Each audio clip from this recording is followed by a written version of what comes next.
నమస్తే నేను Priya. Welcome to V1 news. విద్యార్థుల ప్రాణాలతో చెలగాటమాడుతున్న బోధన్ పట్టణంలోని ఆదిత్య హై స్కూల్ గుర్తింపును రద్దు చేయాలి. చూసి చూడనట్లు ఉంటున్న విద్యాశాఖ అధికారులు. USFI జిల్లా కార్యదర్శి సంజయ్ తల్లారి ఈరోజు భారత ఐక్య విద్యార్థి ఫెడరేషన్ సంఘం ఆధ్వర్యంలో బోధన్ పట్టణంలోని స్థానిక విద్యాశాఖ అధికారి కార్యాలయం ముందర ధర్నా నిర్వహించి వినతిపత్రం ఇవ్వడం జరిగింది. ఈ సందర్భంగా భారతీయ ఐక్య విద్యార్థి ఫెడరేషన్ విద్యార్థి సంఘం జిల్లా కార్యదర్శి సంజయ్ తల్లారే మాట్లాడుతూ గతంలో కూడా ఆదిత్య స్కూల్ పైన అనేక ఆరోపణలు ఉన్నాయని అన్నారు. నిన్న అనగా రైల్వే గేట్ వద్ద అతివేగంగా బస్సులో నడిపిస్తూ అప్పటికే తిరుపతి ప్యాసింజర్ వస్తూ ఉండగా రైల్వే గేట్ వేస్తున్నా కూడా 2 గేట్ల మధ్యలో బస్సుని నిలిపివేయడం జరిగింది. అక్కడ స్థానిక ప్రజలు ఎన్ని చెప్పినప్పటికీ మధ్యలో ఉన్న డ్రైవర్ అందులో విద్యార్థులు చనిపోతే ప్రమాదం ఉన్నప్పటికీ తీయలేదని మండిపడ్డారు. ఇదే కాకుండా గతంలో బోధన్ రుద్రుడికి మధ్యలో చెట్టుకు ఢీకొట్టి 42 మంది విద్యార్థుల ప్రాణాలు పోతుండని వాపోయారు. ఇప్పుడు కూడా భారత ఐక్య ఫెడరేషన్ ఆయనను చాలా స్పందించడం జరిగింది అని విద్యాశాఖ అధికారులు తెలిపారు. ఇదెలా సాధ్యమని అడగగా ముందు నుండి మాకు పర్మిషన్ ఉంది అని చెప్పడం జరిగిందన్నారు. ఇదే విషయాన్ని అప్పటి విద్యాశాఖ అధికారులు అడగగా కాలపరిమితిలో చేస్తున్నటువంటి విద్యాశాఖ అధికారులు అడగగా డబ్బుల మత్తులో పడి ఆ యొక్క స్కూల్ని ఎలాంటి పర్మిషన్ లేనప్పటికీ చూడనట్టు వివరిస్తున్నారు.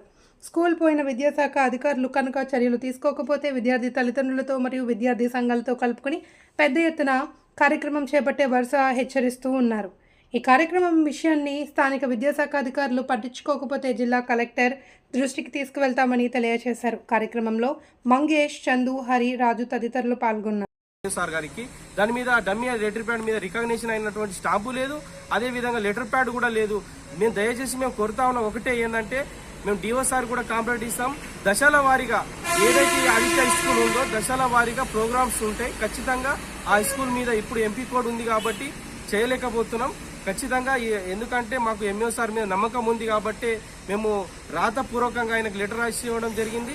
అదేవిధంగా ఆయన మీద మాకు పూర్తి నమ్మకం ఉంది. ఆ స్కూల్ యొక్క శూన్యంగా తెలుసుకొని ఇంకోటి ఏంటంటే ఈ స్కూల్ ఎండాకాలం సెలవులు ఇవ్వక ముందే ఆ స్కూల్లో ఉన్నటువంటి టీచర్లని అందరినీ కూడా క్యాన్వాసింగ్కి పంపించి ఆ స్కూల్లో ఉన్నటువంటి విద్యార్థులని ఒట్టిగా ఏదో టైంపాస్కి ఉంచుకొని 12 గంటల దాకా ఆ తర్వాత మీ ఇంట్లోకి మీరు పోండి అనేసి పంపించడం జరుగుతుంది. ఆ స్కూల్లో టీచర్ ఉండడు, టీచర్లేమో క్యాన్వాసింగ్కి పంపిస్తాడు, వీళ్ళ విద్యార్థులతోటి కాలక్షేపం చేస్తూ ఉన్నాడు. ఆ స్కూల్ కరెస్పాండెంట్ అయినటువంటి శ్రావణ్ కుమార్ మీద చట్టరీతమైన చర్యలు తీసుకోవాలి. అదేవిధంగా విద్యాకు చట్ట ప్రకారం చూసుకున్నట్టయితే ఆ స్కూల్ యొక్క నామ్స్ ప్రకారం టీచర్స్ నాన్ టీచర్స్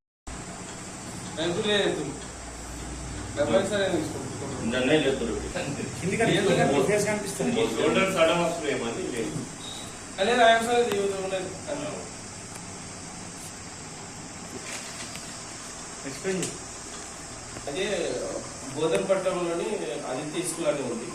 సో గతంలో కూడా అక్కడ కరెస్పాండ్ ఎవరైతే శ్రావణ్ కూడా ఉన్నారో ఆయన చెప్పడం జరిగింది సార్. అంతకుముందు బోధన్ రుద్రు మధ్యలో కూడా ఒకసారి బస్సు 42 మంది విద్యార్థులు చనిపోయే అవకాశం ఉంది సార్. అప్పుడు చెప్పడం జరిగింది. అయినప్పటికీ ఆయన తీరు మార్చుకోలేడు.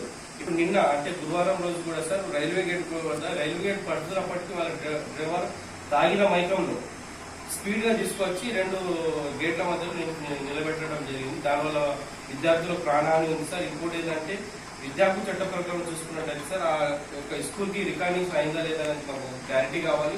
అదేవిధంగా క్వాలిఫికేషన్ టీచర్స్ ఉన్నారా లేదా అనేది మీరే చెప్పాలి సార్.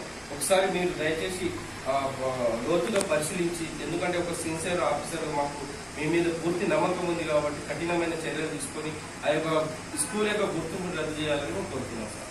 భారత ఐక్య డైట్ కానీ కంప్లీట్ అయిన టీచర్స్ ఉండాలి. కానీ అక్కడ బిఎడ్ కానీ డైట్ కానీ టీచర్ ఒక 2-3 తప్ప ఎవరు లేరు. మిగతా వాళ్ళందరూ కూడా ఇంటర్, డిగ్రీ, మీడియట్ ఫెయిల్ అయిన విద్యార్థులకు టీచింగ్ చేయిస్తా ఉన్నాడు. ఇలాంటి దుర్భాగమైన స్థితిలో మన బోధన్ పట్టణంలోని ఆదిత్య స్కూల్ ఉన్నది. కాబట్టి వెంటనే ఆ స్కూల్ యొక్క గుర్తింపుని రద్దు చేయాలని USFI విద్యాసంఘం డిమాండ్ చేస్తా ఉన్నాం.